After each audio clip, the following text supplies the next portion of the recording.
We rarely get these type of banners, guys, and there's quite a bit to talk about with them. So let's strap in for this video and try to indulge as much good information as possible and why you either need to highly consider this banner or skip it. Let's do it. Let the lesson begin. What's up, guys? Akariss here, bringing you another Fire Emblem Heroes video. Today's video is going to talk about the Eitri and Mythic Thorr banner.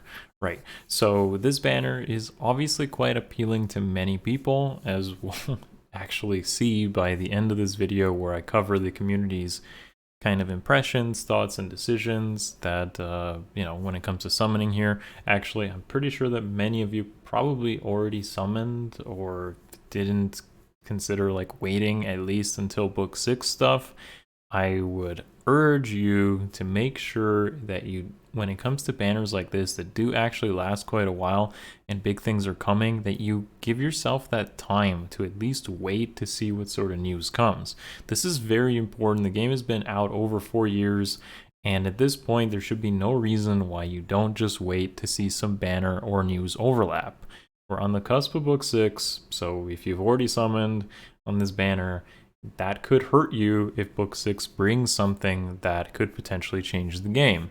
Now, I can't hypothesize what that'll be, but hey, like, what if we literally get some sort of combo of mythic legendary heroes or dual legendaries? And I mean, like, literally, like, 2 seasons, 2 season mythics. Who knows what happens, right? And they could devalue the value of this banner, which I'm not going to disagree with, is really good.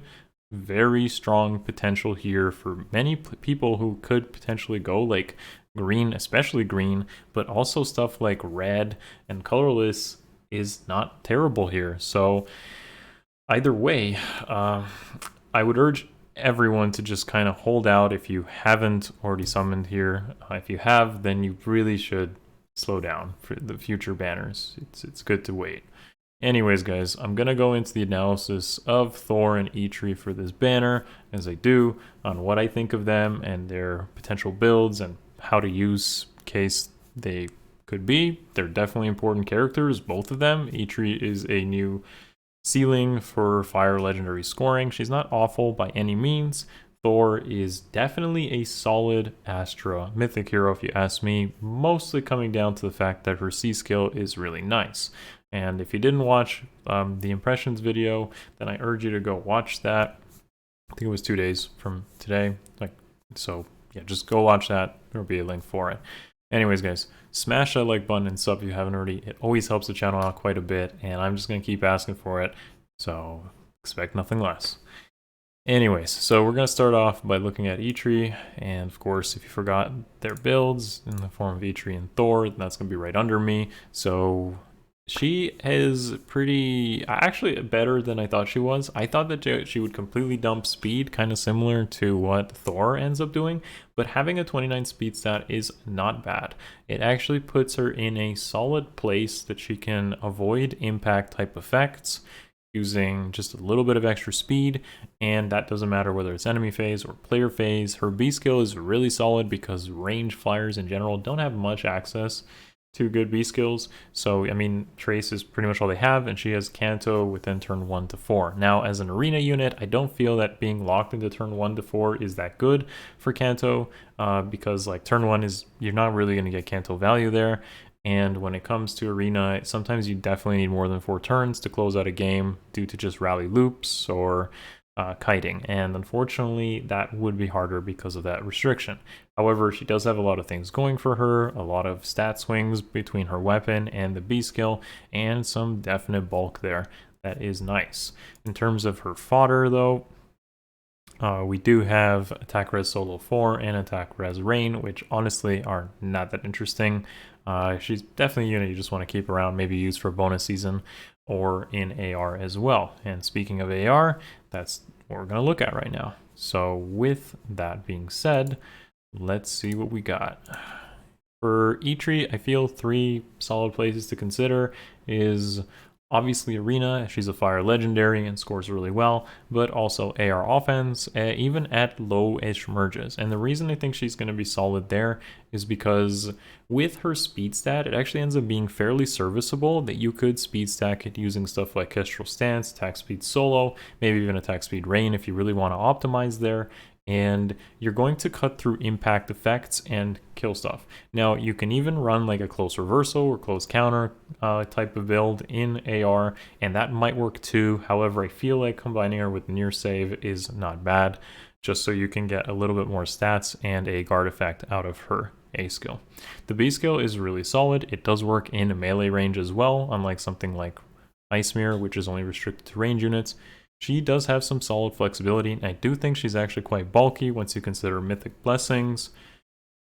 Her stat spread is pretty good across the board. She debuffs attack on foes by quite a bit. A little bit anti-synergistic with the B skill, but otherwise she's not bad at all. And in AR with Kanto 2, that's actually pretty good to position her exactly as you want and help with cleanups. A solid AR offense unit in general. You could use her as tank, or you could end up just bringing her along for some sort of cleanup potential or breaking through certain balls or tank stall type setups. Now Arena, obviously that's a good place to use her, and two ways I'd see that best being the case is something with guidance support, maybe order skills in the seal. I'm still kind of waiting for ground orders, but if you have a bunch of flyers, air orders wouldn't be terrible either, and you just should be using her in a manner which she's going to bait out other foes. And if you do give her something like close reversal, close counter, that's not actually too bad, just because, like I said, that B skill works on melee foes.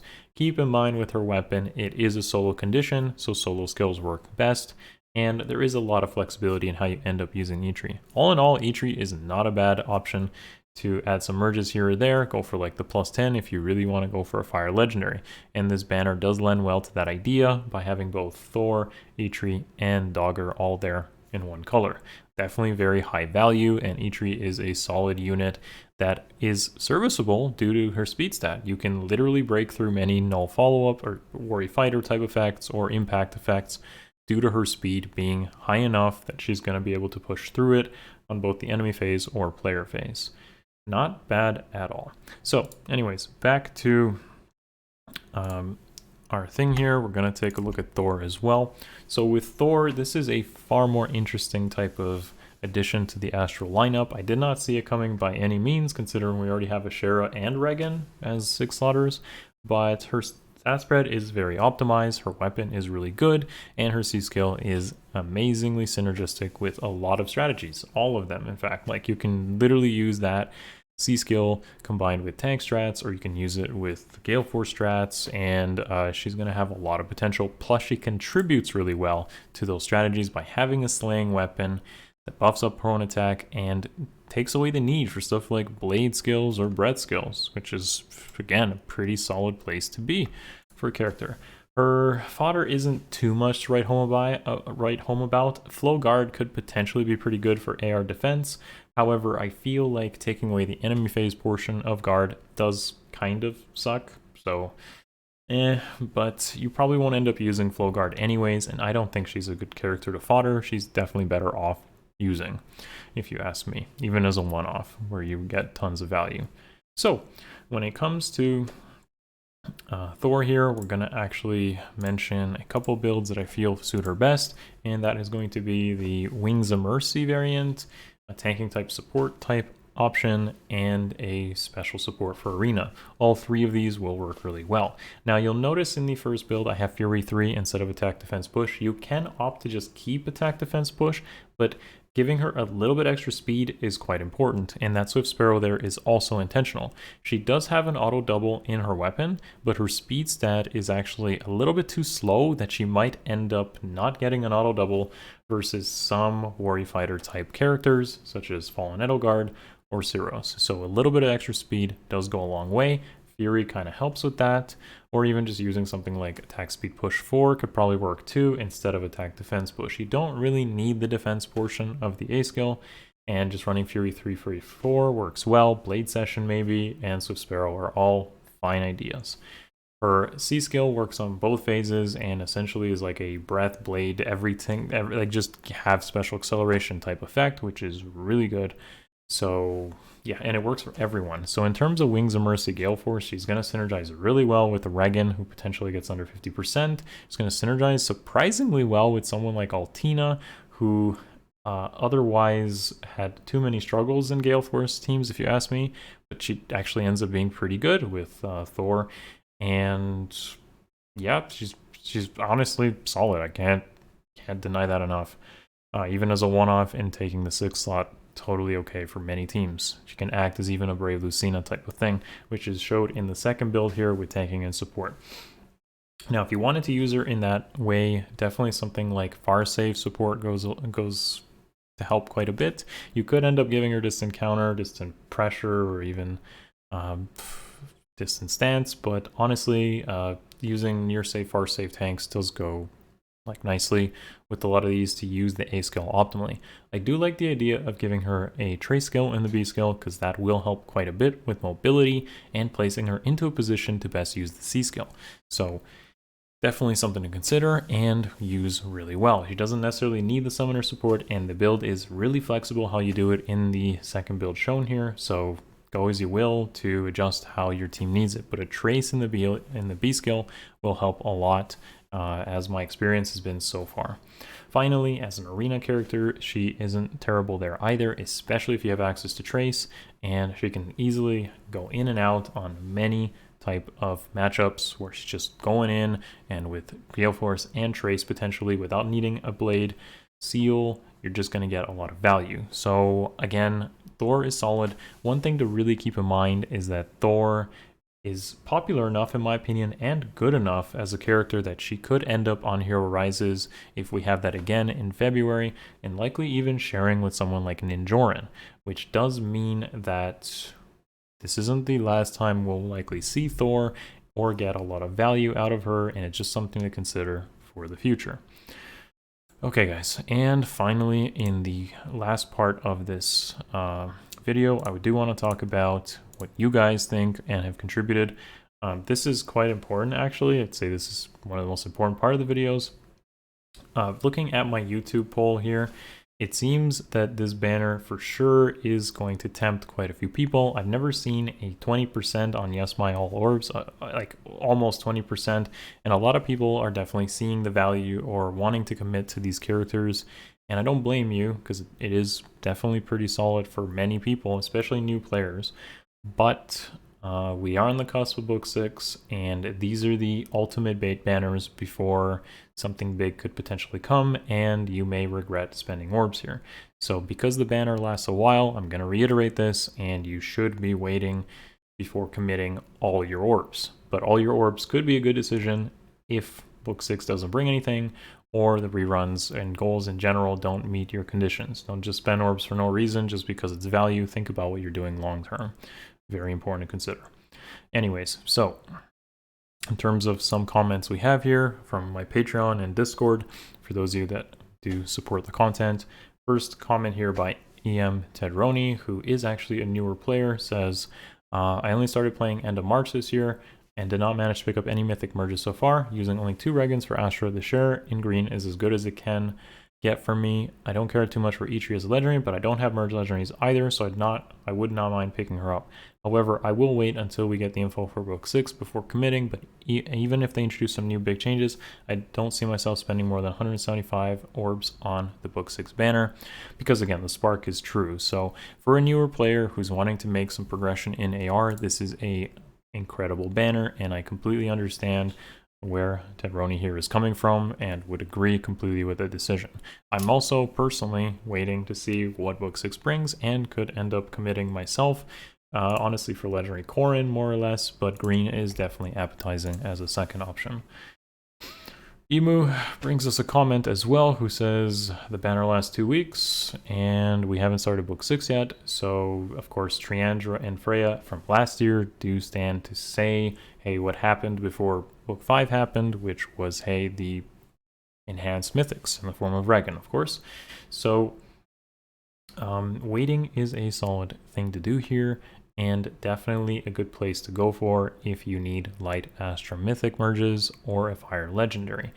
But for many players, that might not be that good, especially if you've been playing for quite a while. Last comment by Shadow Master Luigi on YouTube says, for me, I'm not pulling because I'm waiting for the December Legendary banner because I'm merging Byleth and having Freya and what will likely be Gatekeeper as the other options to get merges for is too good to pass up, thankfully. Thor isn't necessarily game-changing mythic. She actually isn't. I think she's really good, and I agree with Luigi here, despite my analysis on her. She's definitely way better than something like Altina, and it's kind of funny that she has that synergy with Altina, but generally speaking, I do agree. She's not game-breaking, but she's definitely nice to have. And if she does rerun later with Dagger or Freya, then, or something like Ninjorin, then Thor could end up actually sharing with even potentially better or just as good things, and being patient could pay off. There's no guarantee on that either, but I see where Luigi and others might be coming from for something like Thor.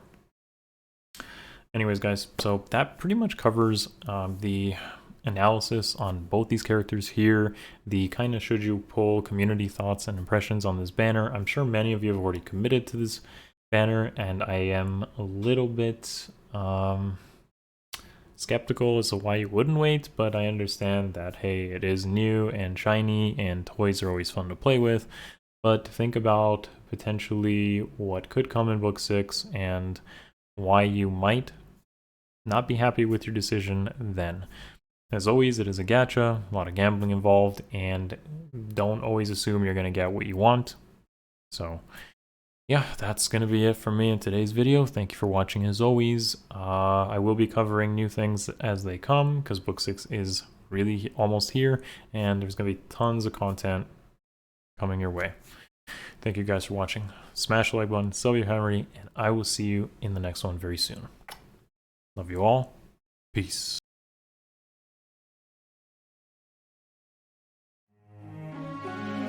It's over.